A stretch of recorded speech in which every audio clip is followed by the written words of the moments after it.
This is Vsin, the sports betting network. The numbers told the story, they always do.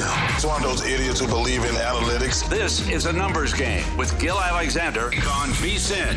Good Monday morning to you. It is a numbers game at Vsin, the sports betting network, Vsin.com, Game Plus, iHeartRadio, YouTube TV, and of course, Sirius XM channel 158. It's Gil Alexander.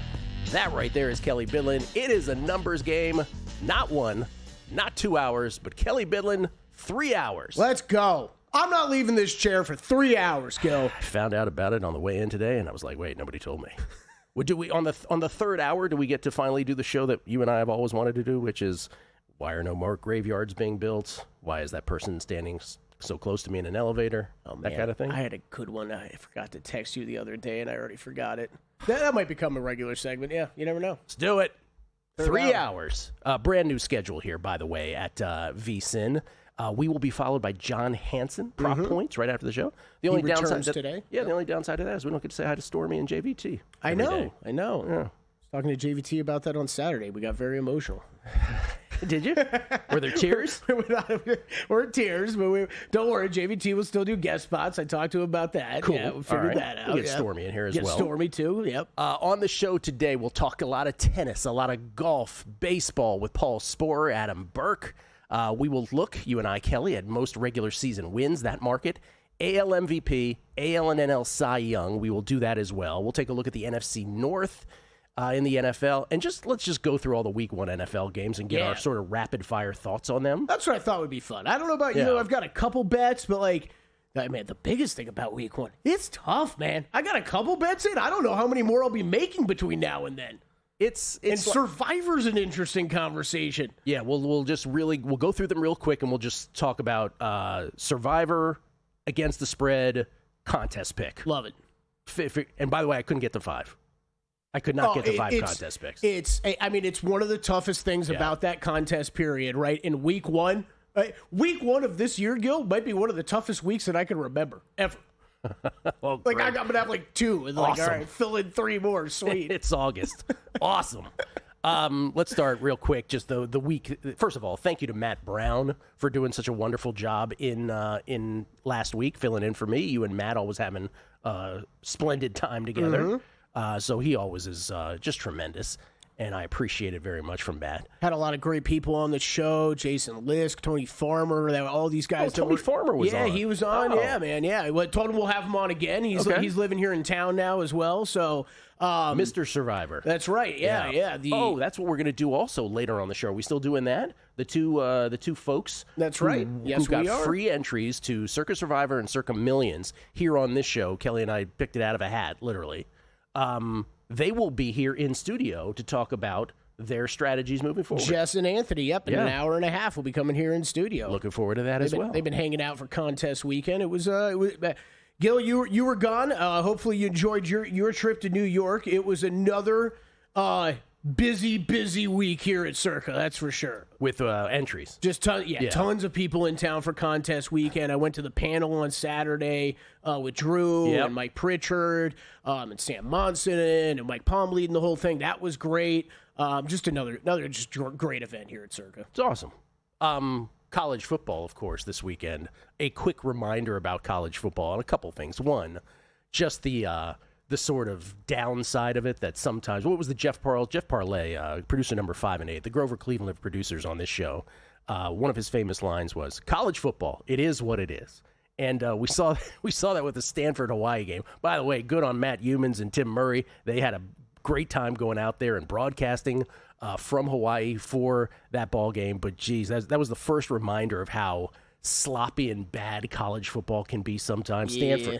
Stanford had that game gashing Hawaii 20-17, gashing them on the ground 20-17.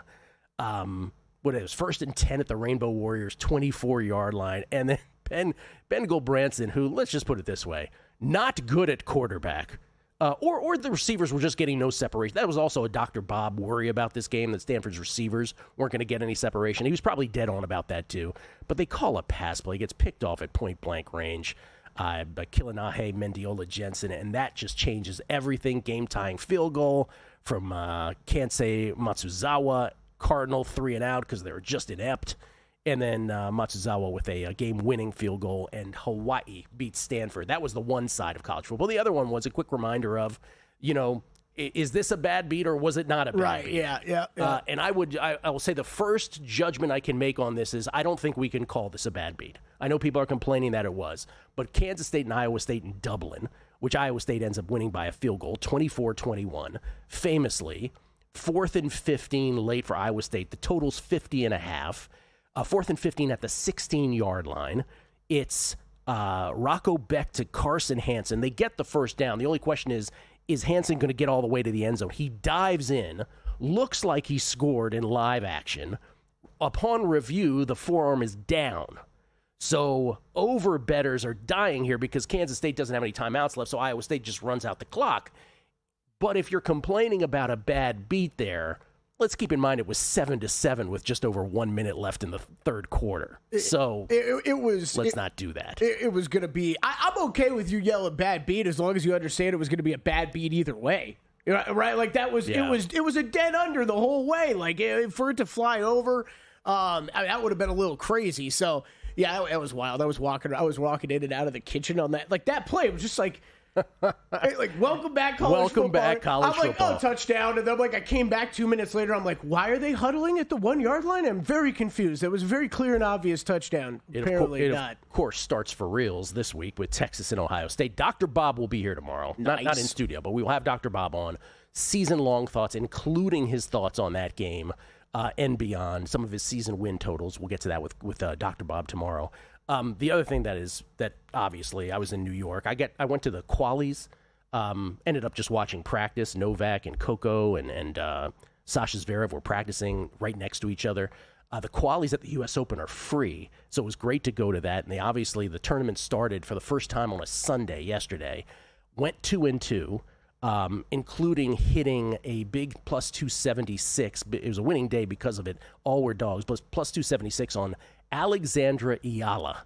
The U.S. Open was bananas yesterday. She comes back from a 5-1 deficit in the third set, beats Clara Towson on her 5th match point in the tiebreaker. That was amazing. There was another match where Olga Danilovic, I wasn't involved in this, squandered 7 match points, loses in that match to Uchijima. And then last night, I don't know if you saw this, Kelly. Did you watch this Daniil Medvedev match last night? I saw bits of it. I didn't see the outburst until afterward. Oh my God! How can you not love the U.S. Open? It's the most New York City thing in the world. Medvedev last night, so it's the late night match, first night of the U.S. Open. He's down. Daniil Medvedev has some of the best hardcourt numbers in the world. Beyond the Sinner Alcaraz category.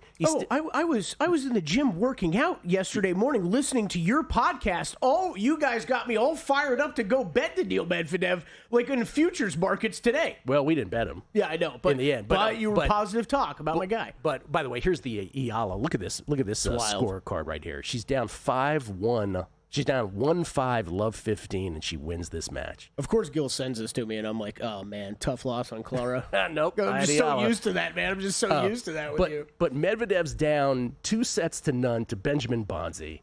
It's match point for Bonzi. Gets a late break in the third set. It's match point.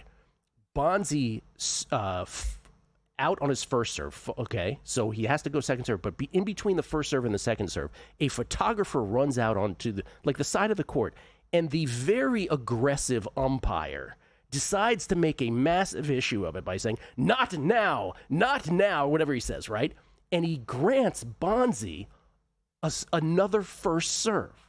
So Medvedev, who needs anything at this time to change the match around, goes ballistic. As he's been wont to do in New York City, by the way, before. He goes crazy. He's screaming at the ump. He's screaming into the camera, this is what Riley Opelka talked about. And apparently, Zach did some research. Zach Cohen. Riley Opelka had once criticized this umpire in Dallas. So Medvedev, aware of that, screaming at the camera about this umpire. He's going crazy. God, things we never talk about. Bonzi, instead of just serving through it, and by the way, Medvedev's right. Why it was another first serve, I have no idea. Right, yeah. Right?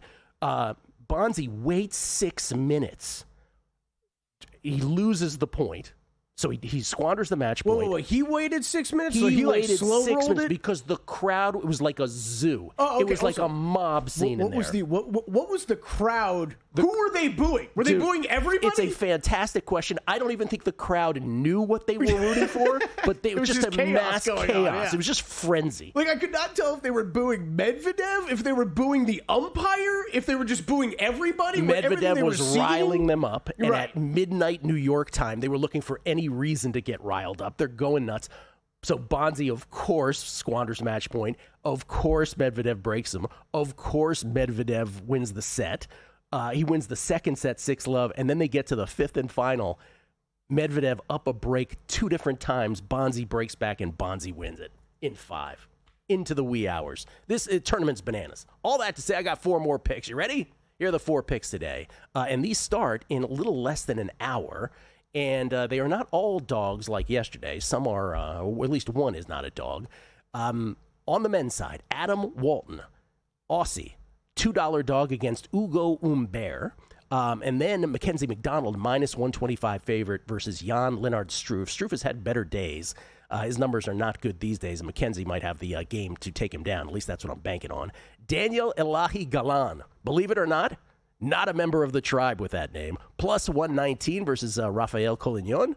And then on the lady side, those are all men's plays. On the lady side, the big dog play today is Yue Yuan, plus 331 versus your girl, Ludmila Samsonova. So Walton, McDonald, and Galan on the men's side, Yue Yuan on the ladies' side. Those are the 4 tennis plays today at the U.S. Open. Ludmila Samsonova, though. That's the problem, man. I used to pronounce it Samsonova, too. Well, of course. Of course you would.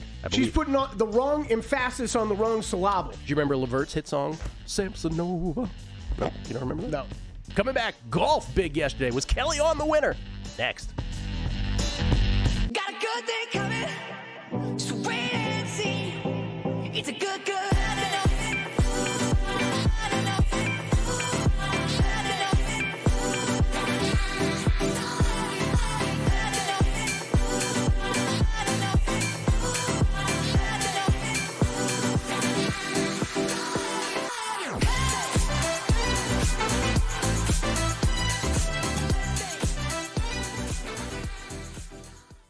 So, Paulie, have you had a chance to read the Vsin Daily yet? Yeah, came in at 3 a.m. What's Bill doing up that late? Well, rumor has it, it starts off with a 12-hour meditation session.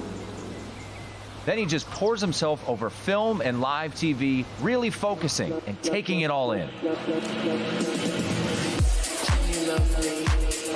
Bill's in with the biggest insiders, talking trade secrets, strategies, the whole 9, absorbing the info. And then and only then can the writing process begin.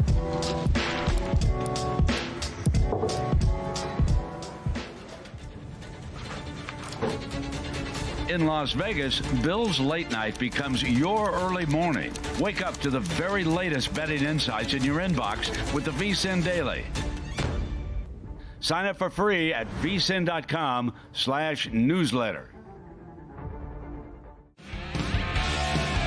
Coming up on the next edition of Follow the Money, we recap an entire weekend of football action. Also, we'll start, I don't want to overreact, but a lot of MLB baseball to go over. Player props, betting trends, and sick trends continue in the WNBA. Don't laugh, all tickets cash the same. Follow the Money, 4 to 7 Eastern on Vsin, the Sports Betting Network, now Sirius XM Channel 158. Make sure you check out the website for all the betting tools and analysis, or get the Vsin Watch app.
Numbers Game on Vsin, the sports betting network.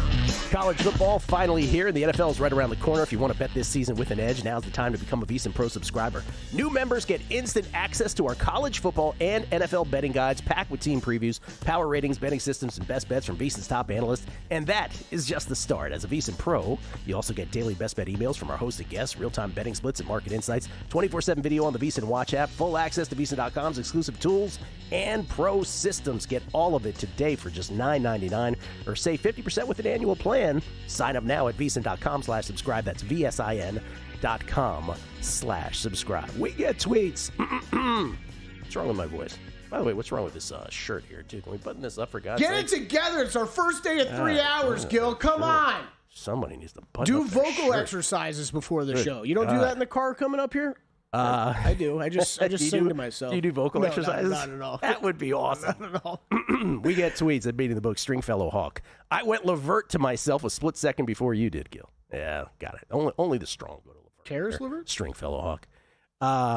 Matty Tet says an extra hour of Beating the Book, an extra hour of a numbers game. Let's go. Thank you for that. This is from...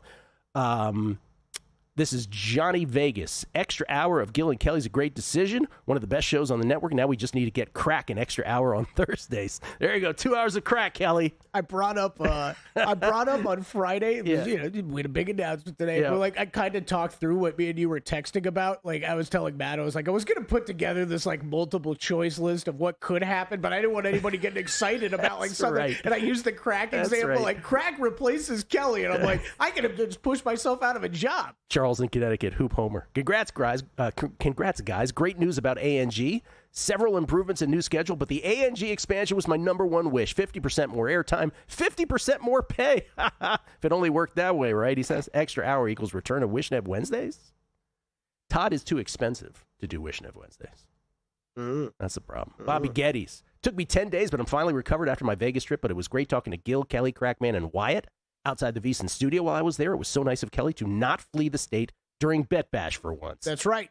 Stuck around. Nice of you to show up. Hung out. I might have been accused of fleeing Friday night of Bet Bash, though. Oh, yeah. Did a little Irish goodbye. It got late. Oh, you're like, I gotta go to the bathroom, Steve? No, not even that. I was chit-chatting around. I was very, very, very full. We ate down at Barry's beforehand. Yeah. Had a couple cocktails in me, and was me. I'm a social butterfly. I was chatting with everybody. I did once around the room, and then I said to myself, all right, I can get one more drink, but I'm gonna be here for 3 more hours. Or I could just bounce and go to bed.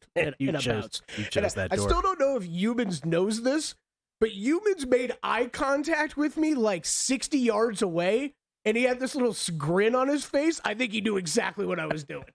Has he got bionic vision? I haven't asked him about it, but I think he knew exactly what was going on. Jason H11, welcome back. We good now? All the vacation time used up? Asking for a friend. His friend's name is Kelly. I got more. Scuba Scott, but not till after football season. How about that? Yeah. That's my pack to you.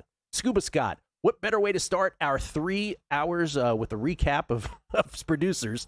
Where are they now with all the former producers? You want me to go through them? Nah, I don't want to go through them. Mike Barton, 3 hours of ANG means 3 hours of awesome. Thank you, Mike Barton. Steve at Wilmo Betts. Gil tickling my brain 30 seconds into the show with his graveyard question. I'll be thinking about this all day. Off in the Dark, a numbers game, now 3 hours. In broad daylight. You guys are the best.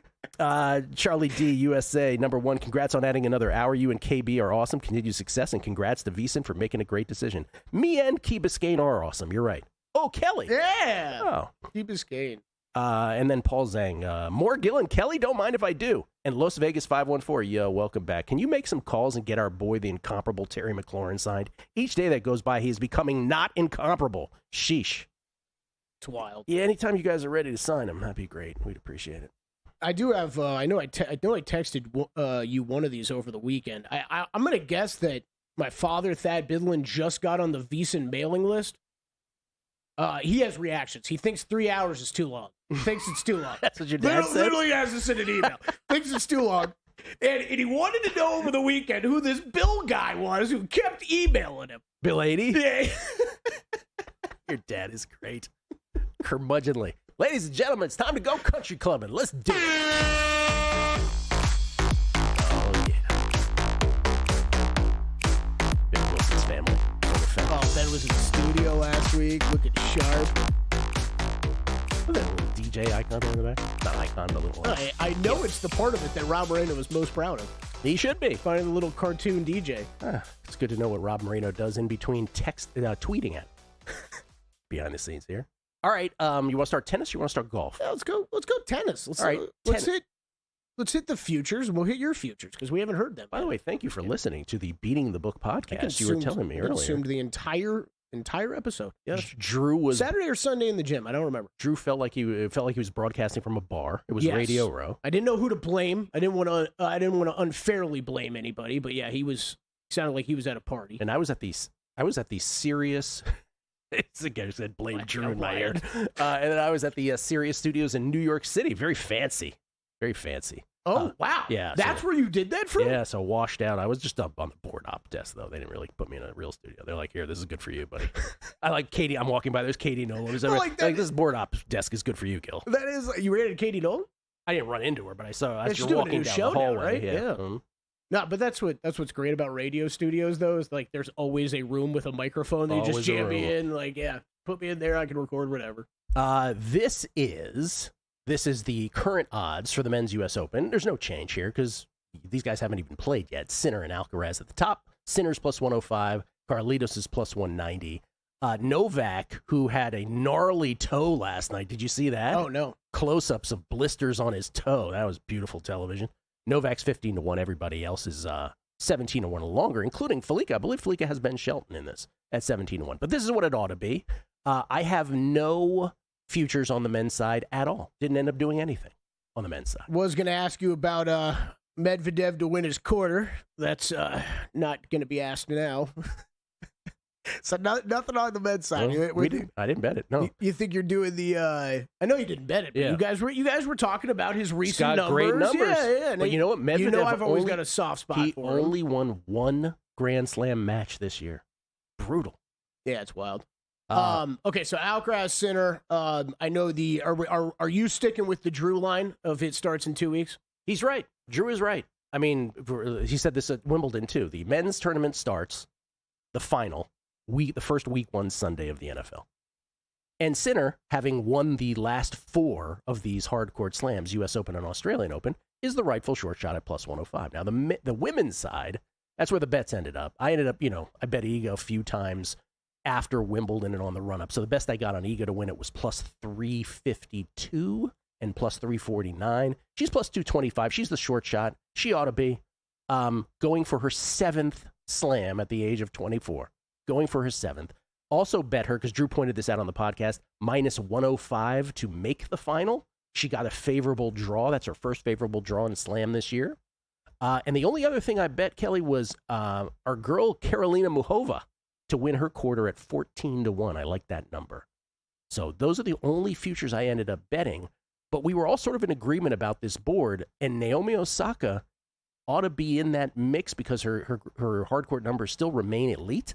But this is correct that it's Swiatek, Sabalenka. Coco's problem is we don't know about her serve. She's got the yips almost at this point. And then Andreeva Rybakina, Osaka Keys. I mean, listening to you smart fellows talk on the podcast, this is, and then catching, Matt and I were talking a little bit about it on Friday. Coco, changes coaches, right? Right before the tournament. Serve issues. I mean, is this number not way too short on Coco? Way too short. Yeah, it's way too short. And Pegula's, the other thing I pointed on the podcast. Yeah, you were strong on Pegula, right? Well, I was strong on the fact that Maboko being the same number or better than Pegula is just madness, right? I get it. She was great in Canada at the Canadian Open. She won it. Maybe she will be a great tennis player. Maybe she won't. But the notion that you are pricing her in the same way or shorter than you are Jessie Pegula, who got to the final of the U.S. Open last year. Was it last year? Yeah.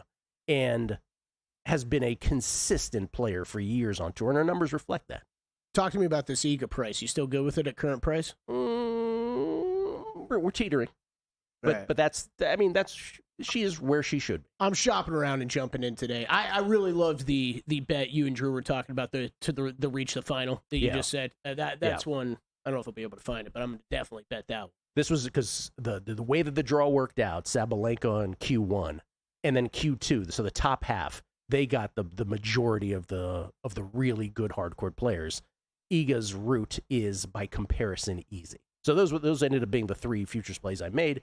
Obviously, we just mentioned the 4 individual plays. It's only minus 115 still at DraftKings for to reach the final. Yeah. She hasn't played yet. She'll play tomorrow. I like that. Yeah. Getting involved. Let's go. Love the U.S. Open. I love the U.S. Open. We're gonna talk about golf. I love tennis. You know that, but it's just I can't do what you do, man, with these tournaments all over the globe. It's so great when it's back here in the U.S. Dude. It's so fun. JD in Florida. Nights at the U.S. Open, its own animal. Hard to beat it. It is incredible. Absolutely electric atmosphere. Did you have Tommy Fleetwood or no? Nope, but Wes Reynolds did if you listen to Long Shots. Okay, we'll talk golf. Paul Sporer will join us momentarily, talk some baseball. Are these 12 teams currently in the playoff picture, the 12 teams that will ultimately be in the postseason? Next. And they're off.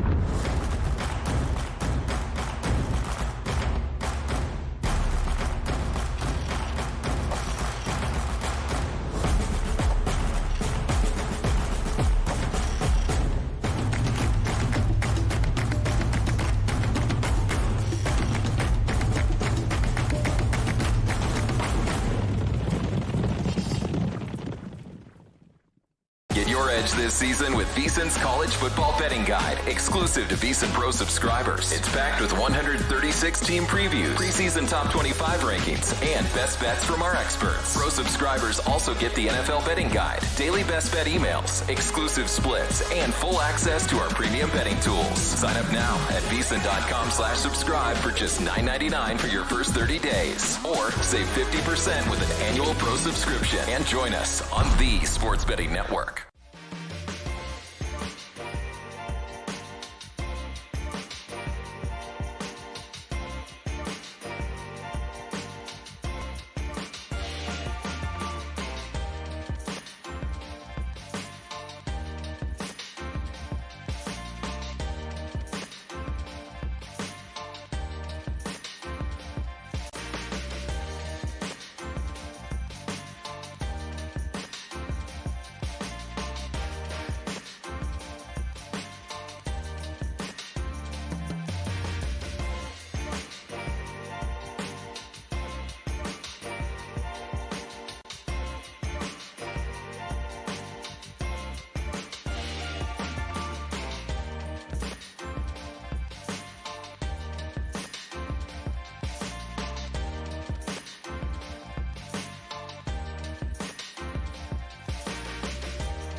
This is Vsin, the Sports Betting Network.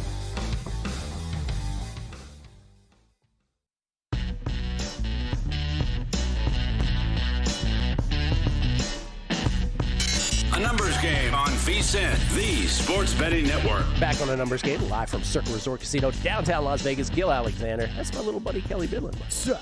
What are you down to? 228.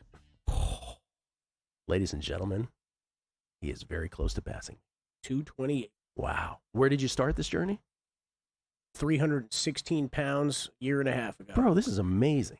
I'm going to lose 100 pounds before the end of this year. Good for you. That's the new goal, Gil. Good for you, man. It's the new goal. We get tweets at Beating the Book. Might lose 100 pounds before we get a new open made for the show. Martin Bernstein. Why you got to ruin that? Why you got to ruin the mood? Martin Bernstein, 3 hours. I'm very happy. Pizza Bet Brewers, NL Champs, Chargers, Eagles, Super Bowl matchup, $5 to win $25K. Oh, I see what he did. Chargers, Eagles, Super Bowl matchup, parlayed with the Brewers to win the NL.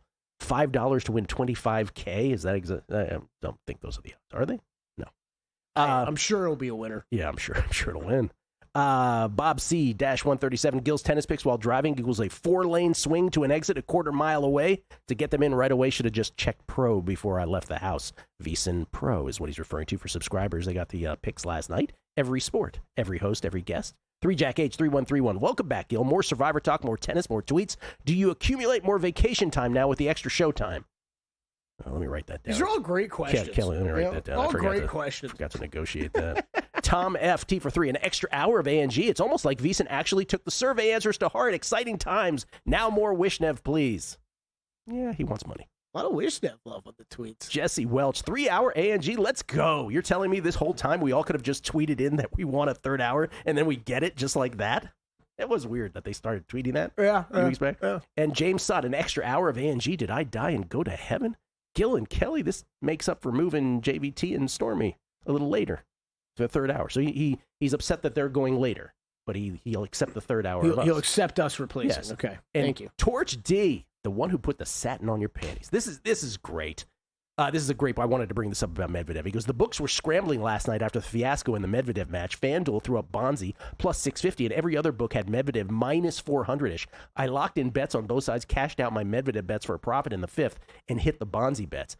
Torch D, my experience was that I figured everybody in the world was rushing to bet Medvedev at that point when he broke him, when he staved off the match point for Bonzi. But every bookmaker refused to put it up offshore. And then some of the outs, if you will, some of the skins, like the best I saw in Medvedev at any point was like plus 128. So like wasn't enough to induce you. It was still on serve in the third set. So I shouldn't say broke back. It was still on serve at that point. So there was never a moment where you thought about getting in, but I never got in with anything. Let's talk some baseball. Paul Sporer joins us now, courtesy of the Progressive Guest Line. You can follow him on Twitter at Sporer from Austin, Texas. Of course, he does his stuff at Fangraphs, Sleeper in the Bus podcast. How you doing, Paulie? I'm well, Gil. Welcome back. How's it going? I'm doing very well. Thanks for being here, man. I appreciate it. With the Colorado Rockies hat and the Charlotte shirt. Okay. Yeah. This is the Charlottes. It's a made-up shirt. It's a minor league team for my dog. Yeah, his dog's name is Charlotte. RotoWare made it for me. I was going to say, all I'm reading is Charlotte and Charlotte. Yeah, it's purple, though. That's right. Yeah, the Charlottes. All right, I asked the question into break. Let's start here. There are obviously 12 teams inside of playoff position, and then there's everybody on the outside looking in. The Royals and the Reds, I believe, are currently the closest on the outside looking in, respectively, in the American League and the National League. Right. In other words, they lead a parade of kind of meh to me. Mm-hmm. Do you believe that the 12 teams that are currently in the playoff picture right now, obviously in the American League, I'm talking Sox, Yankees, Mariners, obviously the division leaders, Blue Jays, Tigers, and Astros. And in the National League, we're talking Phillies, we're talking Mets as a wild card, we're talking Brewers and Cubs, we're talking Dodgers and Padres. Do you believe those 12 teams are the 12 teams that ultimately make the postseason? I feel pretty good about it. You know, we do have a lot of time left, and even one of these teams that's, you know, a bit further back, like a Texas 4.5, Cleveland 5, like they're still in it, right? You know, obviously time's running out, but we are still in that stage where like one big week changes it. One of these teams goes undefeated, and a couple teams ahead of them maybe have, you know, a 2-5, 2-4 type of week, and then all of a sudden Cleveland, Tampa Bay, Texas back in it. Notice I'm not saying a lot of NL teams because the two teams that are kind of in that position are Arizona and St. Louis, and I've just really lost any confidence I had in those ball clubs. Arizona was a team I loved. Of course, they sold a bit at the deadline. They had some tough things go their way this year with injuries. Again, every team gets them, but some teams are worse than others. Long way to say that generally I do. The one team, the reason I'm not going to go resounding with it is I like this Reds team. I like them coming into the year. Took a little while to get jump-started, but here they've been now in the summer months lurking, and they're 1.5 games back of the Mets. I think they have the horses to do it. So that's the one team that I think has a real chance. Obviously, they're also the closest, so I'm not really out on a limb there. But I do think the Reds could upset this apple cart of these current 12. Let's talk divisions. Padres, Dodgers. Dodgers, big win yesterday for them. Can't be stated enough. They stave off the sweep. By doing so, instead of being down 2 games in the NL West, it is tied now.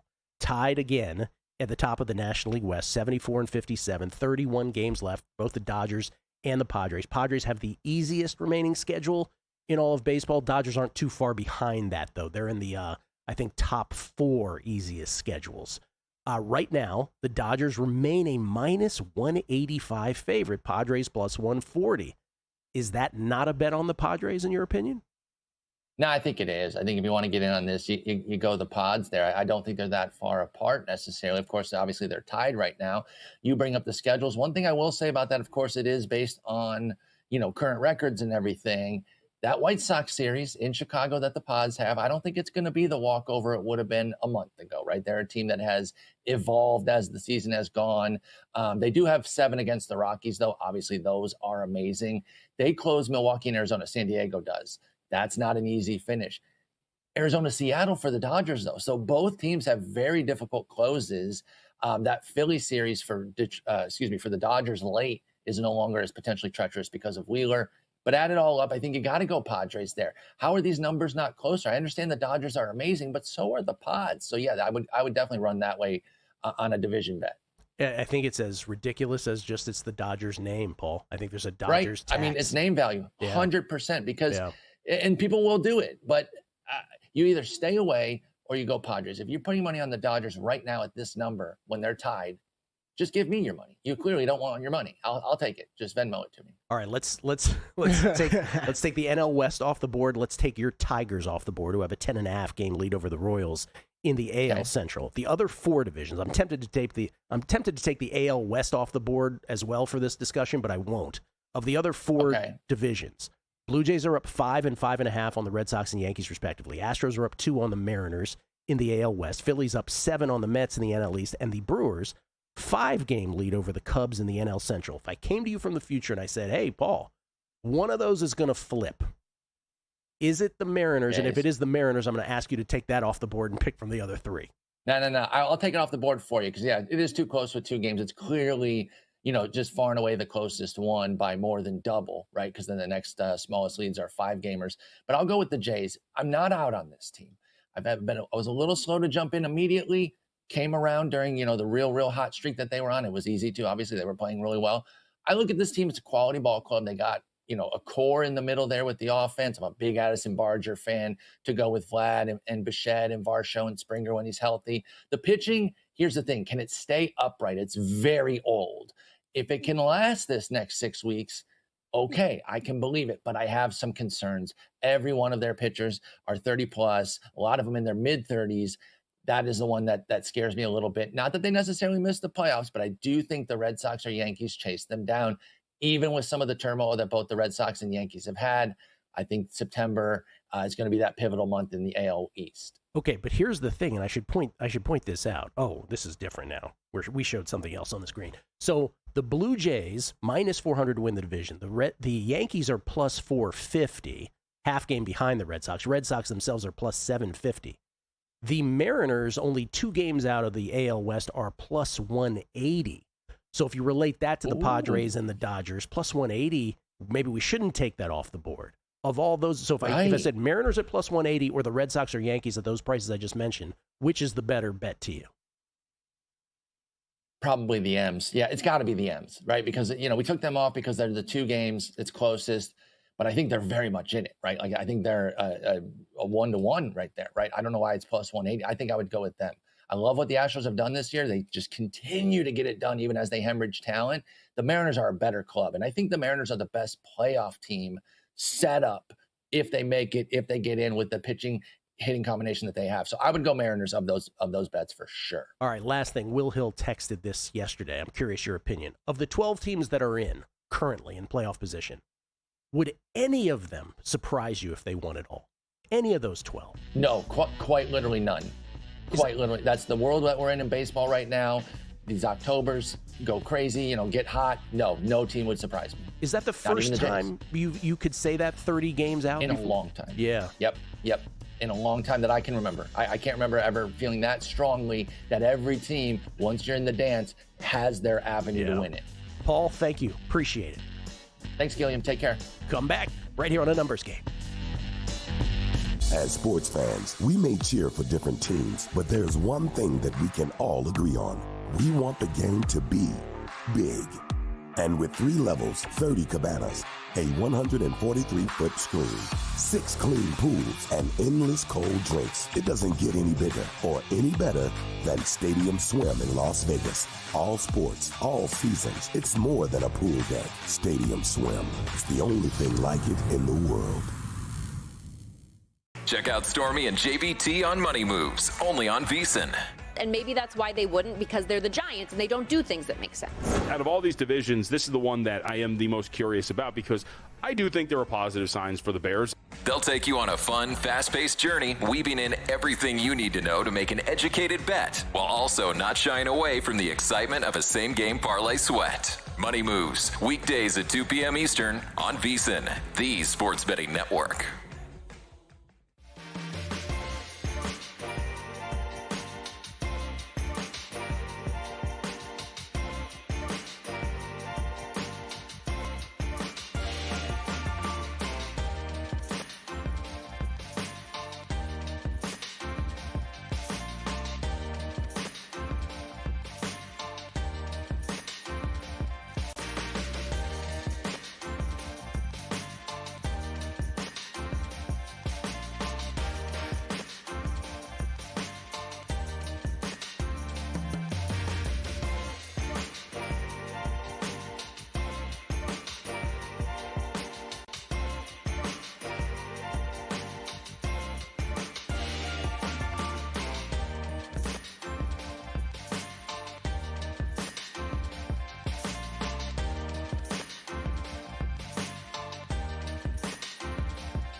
The Numbers Game on Vsin, the sports betting network. Need a proxy? You can join the world's biggest football contest with one trip to Vegas anytime before the season starts. Trusted by thousands of players over the last 9 seasons, Winners Circle Proxy Service helped clients win over $9.3 million last 2 seasons.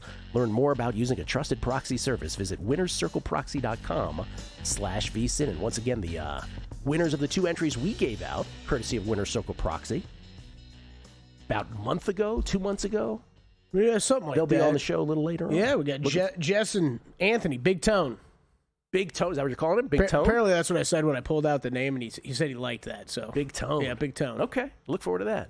We get their strategery. Have them coming in. We Matt and I announced 2 more last week, so yeah, you got a couple more winners added to it. Really appreciate all the love on Twitter from folks with the 3rd hour. Yeah. Jason Starr, congrats to Vsin listeners. We get 3 hours of A&G with Gil and Kelly. Joe C, it's Christmas. Gil's back, and we get an extra hour of Kelly. Yeah. Respect the process, says Bro. Welcome back. Glad we have 3 hours because I got questions. 1, so all the talk of Denver and Bo Nix is exempt from sophomore slump. And then 2, the Vikings played 1 series, and that team's going to look good. 3, plus 200 tennis win. I want some more. Thanks. Respect. It was actually plus 276, but I get your point. Hoping to do it again today. Rick Zabsky, thank God for the extra hour. Now I can keep listening to the show as I head over to the town nearby to fill up for cheaper gas, and on and on. And then there's this weird, like, sort of unprovoked, I guess we're doing MLB awards later. Mike Montesano has led the charge here. Welcome back, Gil. An extra hour working with Kelly. He says, good luck. An extra hour working with Kelly. He says, and I see an MLB awards segment is on the show today. An extra push for Cade Horton for NL Rookie of the Year would be much appreciated. Asking for a friend who has him at 150-1 from early May and 30-1. He's that friend. And then we have follow-up. Mark Calloway, Cade Horton Rookie of the Year. Just started listening. May have missed it. Can we get some love on him? Great schedule ahead for the Cubs. We'll talk about that. And he said second that from PGHPLS. Horton's odds movement was insane yesterday. Horton, now the short shot to win Rookie of the Year, plus 140 in the National League, which he really benefits also, not taking anything away from him, but from a group of candidates that really wasn't that inspiring. Mm-hmm. Right? At any point, there were different leaders. Isaac Collins was the most recent short shot. Drake Baldwin had some love. Agustin Ramirez had some love. But yeah, now it's Cade Horton. We can go on the tweets, but I want to get to this. We will. Let's do the NFL Week 1 schedule real quick, and let's just get real rapid thoughts on all these. Okay? So we want to get, are you going to bet it? Are you thinking of betting it against the spread? Is it going to be a contest pick? 5 picks per contest in both Circa Millions and like-minded handicapping contests. All right. Or will it be a survivor play or survivor consideration? How many entries are you going to have in survivor? And a lean regardless. I think 3. Okay. I think 3, he says. At least 2. All right, let's start. Thursday Night Football, Dallas at Philadelphia, a week from this Thursday now that the preseason is behind us. That's the weird thing with going from 4 preseason games to 3, is that we have this week of nothingness beforehand. Dallas at Philly. Philly's a minus 6.5 point favorite. Play or not a play? Well, real quick, this is one to monitor whether you like one side or the other, because we just keep bouncing back and forth between that 6.5, 7, 6.5, 7 on this game. Obviously, Micah Parsons, a big storyline heading into this. Gil, I think this would be one, this is, like, I'm going to say this about a few games, but I do week 1, week 2, I take it easy with, I like to bet a lot of teasers. Mm-hmm. Take it easy with things like that, parlays, stuff like that. I'm usually just betting straight bets. If this was week 5, I think the Eagles would be a great money line parlay look here for me. This will be a pass for me. I would like to know if Michael Parsons is playing or not before I even think about touching this game. Friday night, Sao Paulo, Kansas City, 3.5 point favorites against the Chargers. No play, heavy lean to 3.5 though. Catching the 3.5. Catching the Chargers, 3.5. Yeah. I have no heavy lean either way. Let's go to Sunday. Giants at Skins. And I'll say probably a millions play for me. If that's the number of millions, Chargers plus 3.5. Chargers plus 3.5 is a millions play. One of your contest plays. Giants at Washington. Commanders favored by 6. Will Terry McLaurin be there or not? I don't know. This is I'm liking kind of a frisky dog here in this one. Giants played Commanders well last year. Yeah. I have a feeling this could end up as one of those last throw-in millions plays. Will not be a bet for me, but Giants plus the points. I don't like anything so far. Giants preseason juggernauts, by the way. You've missed it. I bet them every single week. They came through every week. Giants. Good job. Did you see the now whole, start losing games because me and Gil both have unders on your window. You see the whole TJ Hushmanzada thing about like, the Shador got completely railroaded.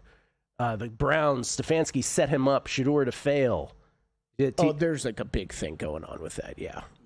Speculation that the offensive line was told not to block as well for him. Oh, stop it with this already. Yeah. Now, here's the thing. My little buddy Owen, who led the NFL in preseason rushing week 1 of the preseason, he got released by the Bucs yesterday, right? So after he got his leading NFL rushing yardage league-wide week 1, they only gave him 4 carries in the fourth quarter of game 2, and then he barely touched the ball in game 3. Now, for an undrafted player like Owen, the league does sort of, the way the league is, it's not the way the league is constructed, it's common human corporate things, right? An undrafted player can legitimately, in my eyes, claim it's kind of rigged against me. And by rigged, what it means is, no GM drafted me. So no GM's reputation or anyone in the front office who advocated drafting a player, their reputation is not on the line with an undrafted free agent. So they're very easily discardable, right? Right. But this is not the Shador Sanders story. Shador Sanders did get drafted, albeit later than most people thought he would, right? By far. No one's doing that. Why are people making this stuff up? I don't have a good answer to that. It's just like, look, because he looked good in one game and then looked bad in another doesn't mean that there's some extreme external outside force that has made that happen. No. He might have just had a bad game and a good game. And you did get drafted, right? Like, so the offensive line did let him get sacked 5 times. Someone would look good if you looked good in the front office. You understand what I'm saying with the undrafted thing, which is, we see it in corporate America. We see it everywhere where it's like, people want to bring in their people. They want the ego gratification of them succeeding with their people. Right. People would rather be wrong with their own people than right with someone else's, if that makes any sense. Anyway, Cincinnati -6 at Cleveland. Speaking of the Browns. This one has kind of been on the move today. Hold on, I'm sorry. I'm just checking because I did flash on a couple. I guess mainly everybody's going to 6 now. There were some 5.5s. I'm not touching this. There is one 5.5 out there. I'm not touching it at all. If anything, it would be this, and then this is not a Cincinnati Week 1 thing. If anything, it would be Browns plus the points for similar reasons why I brought up with the Giants against Commanders. Yeah, both division games. Here's defense. My first contest play, and I believe all my contest plays will be bets, as always, right? But I believe this is my first one. Pittsburgh -3 at the Jets. I don't know if Cam Hayward will be there. Cam Hayward is still not signed, right? Dude, it's incredible. And he's one that nobody talks about. It's like 5 of these guys. He's amazing. I think Pittsburgh's better than most people think they are. Right? I had my 1 year where I went against Tomlin. This is not that year in terms of season win total. I think the Jets are not good at football. I like the Steelers here. That's a play for me. Aaron Rodgers' revenge game. You have fun. I will be staying away from this. Isn't it interesting? I didn't even think about that.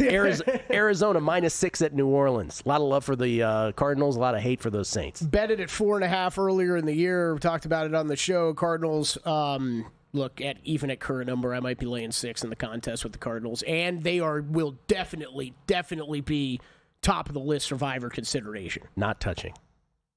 Maybe Survivor thought, maybe not. Tampa Bay -2.5 at Atlanta. It's a play on Atlanta for me. Contest play and a bet. Ooh, heads up! I just bet this yesterday. I just bet Bucks money line yesterday. I don't understand what I consider to be a little too much over the top love for the Bucks and a little too much dislike for the Falcons. Yeah, I think it could be tight. I think Falcons rolling in with some of these offensive line injuries into the season is not ideal for where they want to be at. Right tackle up in the air. Obviously, that's the blind side for Penix here early in the season. So, yeah, I did bet the Bucks yesterday. Here's a game on the Megapod, which, by the way, begins next Thursday. We ask a question at the end, which is the game you want no part of. This is up for consideration for that question. as the answer to that. Miami at Indianapolis. Colts favored by 1.5. What was the... Good luck, everybody. I think Fezzik said it like 2 months ago, just like that this was going to bounce around the pick'em, so you could just pick up plus prices. Great for you if you did that. I did not. I'm with you, Gil. I cannot imagine I will be on this game one way or the other. All right, one more here. Raiders at the Patriots. Patriots favored by 3. Oh, complete and absolute pass. By the way, that's another one. That Dolphins-Colts game, by the way, if this is another one, if this was week 5, I'm teasing up that Dolphins game probably. The Dolphin side. It's plus 1.5 right now. You're getting it 7.5, but I just don't do that week 1. Okay. We got a bunch more to get to. Yeah. We'll sprinkle them throughout the show. A little more than half the schedule there. We'll do that. But first, Adam Burke on the other side. Die, Guardians, die.